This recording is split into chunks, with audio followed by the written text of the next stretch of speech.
Assalamualaikum warahmatullahi wabarakatuh. Berjumpa lagi dengan saya Nono di channel Dugon Mobil Nono. Ini dapat permintaan dari pelanggan untuk membuat irit mobil Kijang. Nah, ini suatu tantangan ya teman-teman. Kijang itu defaultnya kan boros. Jadi pelanggan meminta agar kendaraannya disetting irit tapi tetap nyaman. Nah, ini suatu tantangan. Bagaimana cara mensiasatinya? Mari kita ikuti video berikut ini. Akan saya jelaskan step by step. Apakah yang perlu disetting yang bagian mana dan trouble-nya biasanya yang bagian mana. Nanti akan saya tunjukkan di video berikut ini. Selamat menyaksikan. Jadi sebelum kita melakukan tindakan pada mobil ini, mobil Kijang ini, kita mencoba dulu ya teman-teman. Kita lakukan dulu test drive bagaimana rasanya bagaimana, karena ini konsumsi bahan bakarnya terlalu boros sehingga saya diminta untuk men-setting irit karburator mobil ini. Nah, karena itu ini perlu dicoba dulu apakah boros itu karena faktor lainnya, semisal kampas kopling aus itu juga bisa menyebabkan boros ya teman-teman ya, karena kalau kampas kopling itu aus, walaupun tenaga bagus tapi tidak tersalur 100% ke roda, jadi efisiensi jadi berkurang. Nah, makanya dari itu kita perlu mencoba dulu bagaimana rasanya, gimana tenaganya, gimana, baru kita bisa menganalisa dan melakukan tindakan pengiritan pada karburator mobil ini. Yuk kita coba melakukan test drive.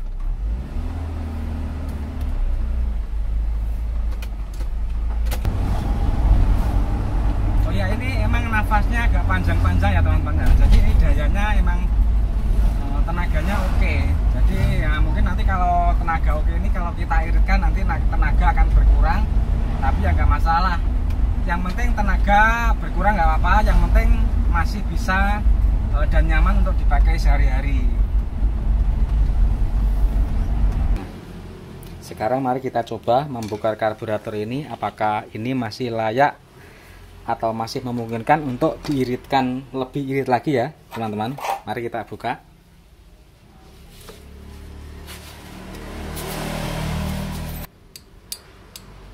Ini namanya adalah power valve ya teman-teman. Kita perjelas bagian punya. Ini adalah power valve. Power valve ini berguna untuk menambah suplai bahan bakar pada saat kendaraan itu mendapatkan beban atau pada saat gas dibuka, throttle valve dibuka hampir penuh, ini akan membuka karena ini bekerja berdasarkan vakum pada intake manifold lewat sini.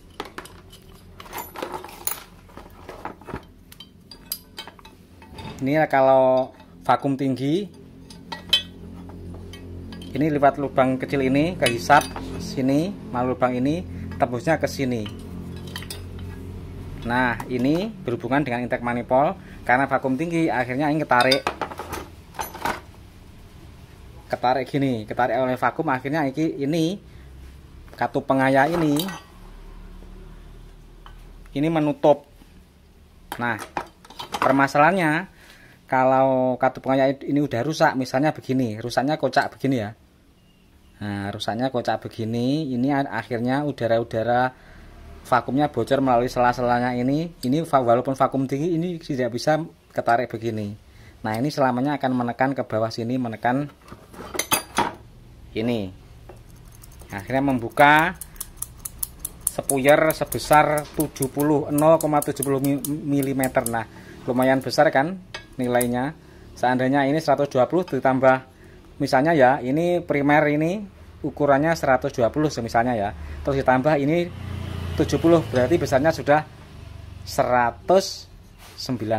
Nah, makanya kalau ini katup pengaya ini enggak berfungsi atau rusak, ini borosnya ya boros sekali ya teman-teman. Nanti kita akan menguji bagaimana kinerja katup pengaya ini, tapi yang nanti belakangan saja nanti kita uji. Sekarang kita akan memeriksa berapa besarnya lubang spuyer yang primer dan yang sekunder ini. Ya, kita lepas dulu dua batu ini untuk melihat dan melepas spuyer yang ada di dalam sini. Sekarang kita akan mencoba membuka spuyer ini. Yang primer berapa, yang sekunder berapa. Kok katanya kok mobilnya kok boros gitu ya.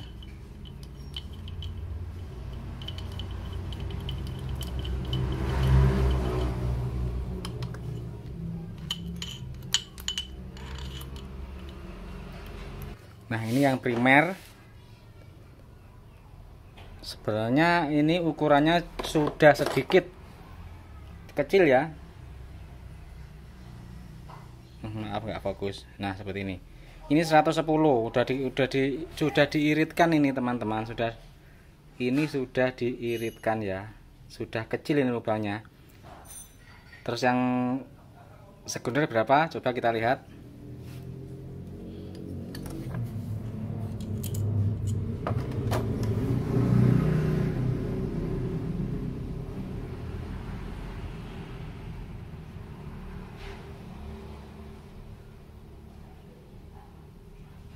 Oh, fokusnya mana fokusnya? Yang sekunder juga sudah dikecilkan ya.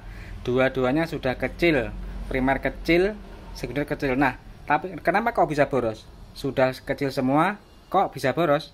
Nah, ini teman-teman. Nah, seperti kata saya tadi, ini katup pengayak ini bekerjanya pada saat gas diinjak agak dalam ya, sehingga intake manifold itu vakumnya rendah, akhirnya ini turun terus mendorong ini spuyer ini. Nah, ini kan namanya piston katup pengayak, bukan spuyer katup pengayak, tapi adalah piston penonjok katup pengayak. Nah, ini masalahnya kalau ini sudah aus, ini udah nggak rapat, ini yang sudah nggak bisa bekerja. Jadi ada vakum apa enggak, ini mendorong terus. Nah, kemungkinan ini mendorong terus. Yuk kita uji bagaimana cara mencoba mengujinya ya. Ini berarti ini ada jalur vakum, ini kita masukkan sang vakum sini sambil kita hisap. Kalau nggak mau naik, nah berarti ini memang udah rusak. Coba ya.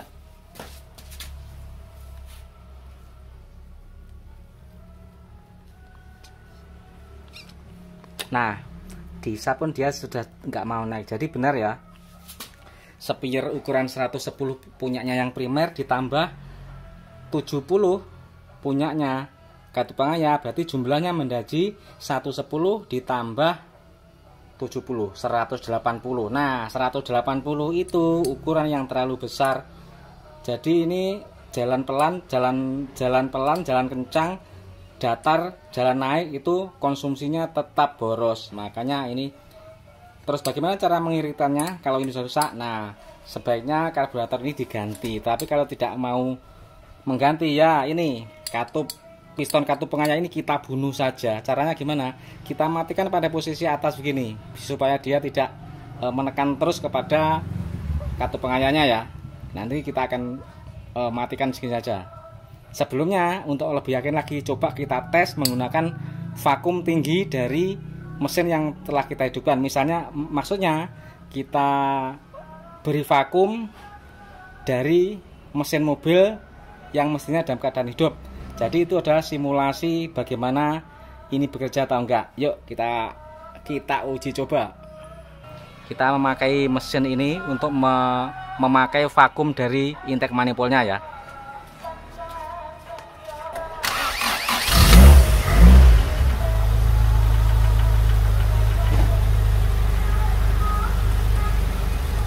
Ini mesin sudah hidup, yuk kita coba vakumnya.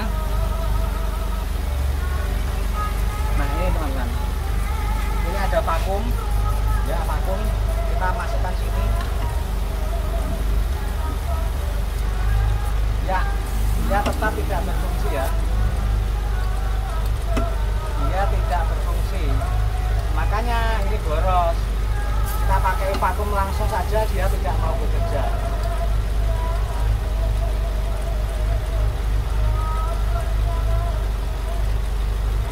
Solusinya ini nanti kita matikan saja.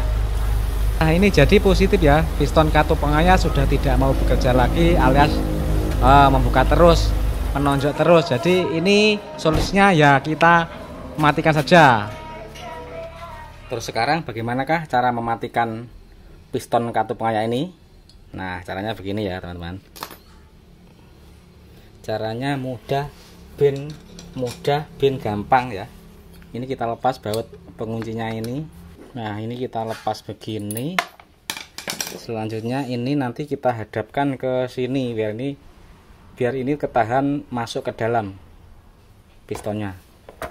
Nah, caranya seperti ini. Ini pistonnya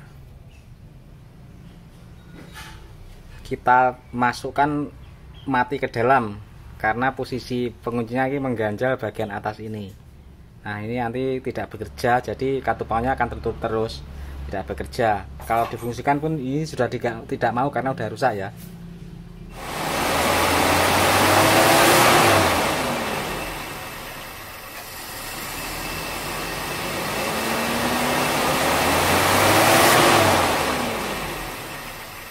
Jadi setelah karburator terpasang dan mesin kita hidupkan, ini kita coba dengan menarik gas itu mulai dari RPM stasioner rendah menuju tinggi itu harus nggak ada sendatan ya, harus lancar. Jadi kalau seperti itu berarti sudah tidak terlalu irit. Jangan lupa untuk mengecek fungsi vakum dan timing pengapian ya teman-teman. Demikianlah teman-teman sedikit tips berbagi dari kami, semoga ini bisa bermanfaat bagi kita semua. Kita jumpa lagi pada video selanjutnya. Terima kasih.